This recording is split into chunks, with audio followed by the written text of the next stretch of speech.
ಯಾಕೋ ಈ ವಯಸ್ಸಲ್ಲಿ ನಾಯಿ ಥರ ಆಲಿಸ್ತಾ ಇದೆಯಾ? ದೇವ್ರು ಮೆಚ್ತಾರೇನು ನಿನ್ನ? ದೇವ್ರು ಯಾರನ್ನು ಮೆಚ್ಚಿಸಿ ಏನಾಗಬೇಕಾಗಿದೆ ಮಾಮ ನನಗೆ? ಯಾರನ್ನು ಮೆಚ್ಚೋ ಅವಶ್ಯಕತೆ ಇಲ್ಲ ನಾನು. ಅಂಡ್ ನಿನಗೆ ವಯಸ್ಸಾಗಿದೆ ಅಂತ ಈಗ ನೆನಪಾಯ್ತಾ ಮಾಮ? ಪರವಾಗಿಲ್ವೇ, ವಯಸ್ಸಾಗಿದೆ ಅಂತ ನಿನಗೂ ಗೊತ್ತು. ನಿನಗಾಗಿರೋ ವಯಸ್ಸಿಗೂ ನೀನು ಆಡೋ ಆಟಗಳಿಗೂ ಸಂಬಂಧನೇ ಇಲ್ಲ. ಅದು ಮೇಜರ್ ಪ್ರಾಬ್ಲಮ್. ನೀನು ನನ್ನ ಅಂಡರಲ್ಲಿ ಇರೋವರೆಗೂ ಈ ತರ ಅದೆಷ್ಟು ಜಾಗಗಳು ಚೇಂಜ್ ಆಗ್ತಾವೋ ಹೇಳಕ್ಕಾಗಲ್ಲ. ಸ್ವಲ್ಪ ಅಡ್ಜಸ್ಟ್ ಮಾಡ್ಕೋ. ನಾನು ನಿನಗೆ ಕಾನ ಪೀನ ಏನು ಕೊಡದೇ ಇರ್ಬೋದು, ಆದ್ರೆ ಇದಕ್ಕಾದ್ರೂ ವ್ಯವಸ್ಥೆ ಮಾಡ್ಕೊಡ್ಬೇಕಲ್ವಾ? ಅದು ಅಲ್ಲದೆ ಒಂದಷ್ಟು ವರ್ಷಗಳ ಕಾಲ ಪಾಪ ನನ್ನ ಕುಚಿಕು ಅಂತ ಒಂದಷ್ಟು ಎಣ್ಣೆ ಓಡಿಸಿದ್ಯಾ ನೀನ್, ನನಗೆ ಕಂಪ್ನಿ ಕೊಟ್ಟಿದ್ಯಾ. ಆ ಋಣನ ಚೂರಾದ್ರೂ ನಾನು ತೀರಿಸ್ಬೇಕಲ್ವಾ? ಅದಕ್ಕೆ ನಿನ್ನ ಇಲ್ಲಿಗೆ ಎತ್ತಾಕೊಂಡ್ಬಂದಿತ್ತು. ನಿನಗೆ ಇನ್ನೊಂದು ಅಡ್ವಾಂಟೇಜ್ ಇದೆ, ಏನ್ ಗೊತ್ತಾ? ಫ್ರೀ ಬರ್ಡ್ ತರ ಇರ್ಬೋದು. ನಾನು ನಿನ್ನ ಕಟ್ಟಾಕಲ್ಲ ಮಾಮ, ಆರಾಮಾಗಿ ಓಡಾಡ್ಕೊಂಡಿರ್ಬೋದು. ಹಾಗಂತ ನೀನು ಎಸ್ಕೇಪ್ ಆಗೋ ಪ್ರಯತ್ನ ಎಲ್ಲ ಪಡ್ಬೇಡಪ್ಪ. ಯಾಕೆಂದ್ರೆ ಅದು ಪಲ್ಸ್ ಅಲ್ಲ. ನೀನ್ ಎಷ್ಟೇ ಕೂಗಾಡಿದ್ರು ಕಿರ್ಚಾಡಿದ್ರು ಒಂದು ನರಪಿಳ್ಳೆಗೂ ಅದಿಲ್ಲಿ ಕೇಳ್ಸಲ್ಲ. ಆರಾಮಾಗಿ ಓಡಾಡ್ಕೊಂಡಿರ್ಬೋದು. ಅಡಿಮಯ್ಯ ಹಸಿವಾಗತ್ತೆ ಕಣೋ, ಏನಾದ್ರು ತಿನ್ನಕೊಡು.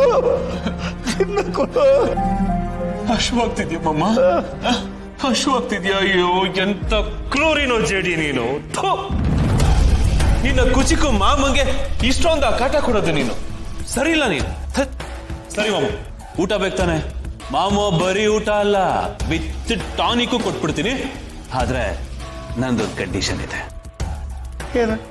ನನ್ನ ಪ್ರಶ್ನೆಗೆ ಉತ್ತರ, ಸೇಮ್ ಕ್ವಶನ್. ಆ ಮಗು ಯಾರು, ಎಲ್ಲಿದ್ದಾಳೆ, ಹೇಗಿದ್ದಾಳೆ? ಇದಕ್ಕೆ ನೀನು ಉತ್ತರ ಕೊಟ್ಟೆ ಅನ್ಕೋ, ನಿನ್ನ ಮುಂದೆ ಫುಲ್ ಮೀಲ್ ಜೊತೆಗೆ ಪಕ್ಕದಲ್ಲಿ ಒಂದು ಫುಲ್ ಬಾಟ್ಲ್ ನಾನೇ ತಂದಿಟ್ಬಿಡ್ತೀನಿ.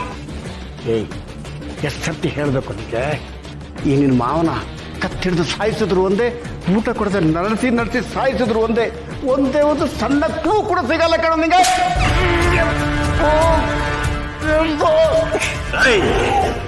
ಸರಿ uncle, bye, take care. Anand, Lakshmikant uncle ವಿಷಯದಲ್ಲಿ ಏನೋ ಸರಿ ಇಲ್ಲ ಅನಿಸ್ತಿದೆ. ಅವ್ರ ವಾಯ್ಸ್ ಕೇಳಿದ್ನಲ್ಲ, ಏನೋ ಮಿಸ್ಸಿಂಗ್ ಅನ್ನಿಸ್ತಾ ಇದೆ. ಅಲ್ಲ, ನೀನ್ ಇಷ್ಟು ಕ್ಲೋಸ್ ಇದೆಯಾ, ಆದ್ರೂ ಹೇಳ್ದೆ ಕೇಳ್ದೆ ಅಯೋಧ್ಯೆಗೆ ಹೋಗಿದ್ದಾರೆ ಅಂದ್ರೆ ಇದೆಲ್ಲ ಏನೋ ವಿಚಿತ್ರ ಅನ್ನಿಸ್ತಾ ಇದೆ. ಏನಾದ್ರೂ ಪ್ರಾಬ್ಲಮ್ ಆಗಿರ್ಬೋದು. ಏನು ಇರಲ್ಲಮ್ಮ, ಹಂಗೇನಾದ್ರೂ ಇದ್ದಿದ್ರೆ ಫೋನ್ ಯಾಕೆ ರಿಸೀವ್ ಮಾಡಿ ಮಾತಾಡ್ತಾ ಇದ್ರು? ನೀನ್ ಸುಮ್ನೆ ತಲೆಗೆ ಏನೇನೋ ಹಾಕೊಂಡು ಟೆನ್ಷನ್ ಮಾಡ್ಕೋಬೇಡ, ಸುಮ್ನೆ.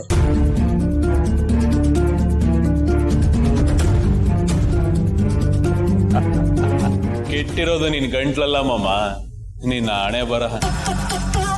ಅಯೋಧ್ಯೆಯಲ್ಲಿ ಅನ್ನ ನೀರು ಇಲ್ಲದೆ ಅಲೆದಾಡುತ್ತಿರುವ ಲಕ್ಕಿ ಲಕ್ಷ್ಮೀಕಾಂತ. ಮಾಮ, ನಿಂಗೊಂದು ಹೊಸ ನಾಮಕರಣ ಮಾಡ್ತೀನಿ.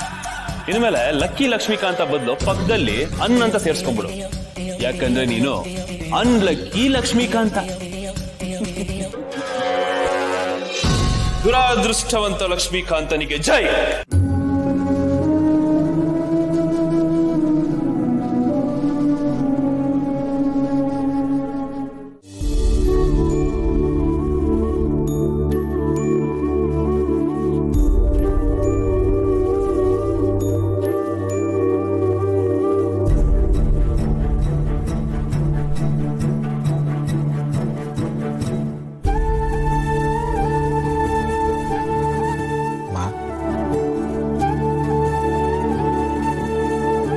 ನಮ್ಮ ಮಹಿಮಾ ಅವಳ ಮಕ್ಕಳು ಹೀಗೆ ಮುದ್ದಾಗಿ ಹುಟ್ಲಿ ಅಂತ ತುಂಬಾ ಆಸೆ ಬಿದ್ದಿದ್ಲು.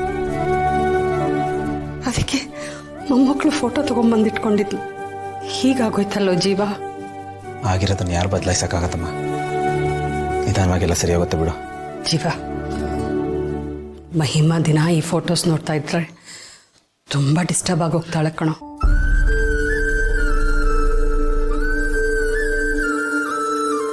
ಒಳಗಿನ ಗಾಯ ಇನ್ನೂ ಹೆಚ್ಚಾಗತ್ತೆ.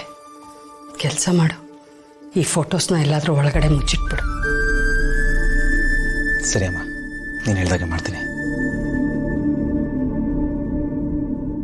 ಜೀವ,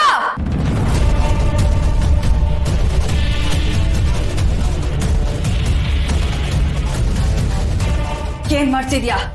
ಈ ಫೋಟೋಸ್ ಯಾಕೆ ಇಲ್ಲಿಂದ ತೆಗಿತಾ ಇದೀಯಾ? ಮಹಿಮಾ, ಜೀವನದೇನು ತಪ್ಪಿಲ್ಲಮ್ಮ. ಇನ್ಫ್ಯಾಕ್ಟ್ ನಾನೇ ಹೇಳಿದ್ದು, ನಿನ್ನ ದಿನ ಈ ಫೋಟೋಸ್ ನೋಡಿ ತುಂಬ ಡಿಸ್ಟರ್ಬ್ ಆಗ್ತೀಯಾ, ಎಲ್ಲಾದರೂ ಒಳಗೆ ಎತ್ತಿಡು ಅಂತ. ಹೌದು ಕಂದ, ನಾವು ಯಾವುದನ್ನ ಮರಿಬೇಕು ಅಂತ ಇದೀವೋ ಅದನ್ನ ನೆನಪು ಮಾಡೋ ವಸ್ತುಗಳನ್ನ ನೋಡ್ತಾನೆ ಇದ್ರೆ ನೋವು ಜಾಸ್ತಿ ಆಗತ್ತೆ. ನಿಮ್ಮ ಅತ್ತೆ ಹೇಳ್ತಾ ಇರೋದು ಸರಿಯಾಗಿದೆ, ಅದನ್ನ ಎತ್ತಿಟ್ಬಿಡು. ಇಲ್ಲ, ನಾನ್ ಕೊಡೋದಿಲ್ಲ. ನೀವು ಬೇಕಿದ್ರೆ ಯಾವ ಫೋಟೋಸ್ ಬೇಕಾದ್ರೂ ತೆಗಿರಿ. ನನ್ ಫೋಟೋಸ್ ಬೇಕಿದ್ರೆ ಕಿತ್ತು ಬಿಸಾಕಿ. ಆದ್ರೆ ಈ ಫೋಟೋಸ್ ಮಾತ್ರ ತೆಗಿಯೋ ಹಾಗಿಲ್ಲ. ಇದಿಲ್ಲ ಇರುತ್ತೆ, ಇಲ್ಲ ಇರ್ಬೇಕು ಅಷ್ಟೇ. ಕಂದ, ಈ ಅಮ್ಮ ಮಾತನ್ನಾದ್ರೂ ಕೇಳೆ. ನಾನು ನಿನ್ನ ಒಳ್ಳೇದಕ್ಕಲ್ವಾ ಹೇಳೋದು. ಇಲ್ಲ ಅತ್ತೆ, ದಿನಕ್ಕೊಂದ್ಸಲಿ ಇವ್ರ ಮುಖ ನೋಡಿಲ್ಲ ಅಂದ್ರೆ ನನಗ್ ಸಮಾಧಾನ ಇರಲ್ಲ. ನಾನಾಗಿರಲ್ಲ. ಯಾವುದೇ ಕಾರಣಕ್ಕೂ ನನ್ ಫೋಟೋಸ್ನ ಕೊಡಲ್ಲ. ಸರಿ ಕಂದ, ನಾವೆಲ್ಲೂ ಎತ್ತಿಡಲ್ಲ, ನಿನ್ನ ಹತ್ರನೇ ಇರುತ್ತೆ ಬಿಡು.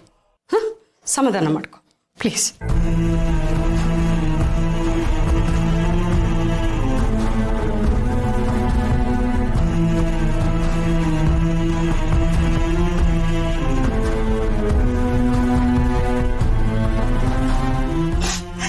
ನನಗೂ ಇಂಥದ್ದೇ ಒಂದು ಮಗು ಹುಟ್ಟಿದಿದ್ರೆ ಎಷ್ಟು ಚೆನ್ನಾಗಿರ್ತಿತ್ತಲ್ವಾ?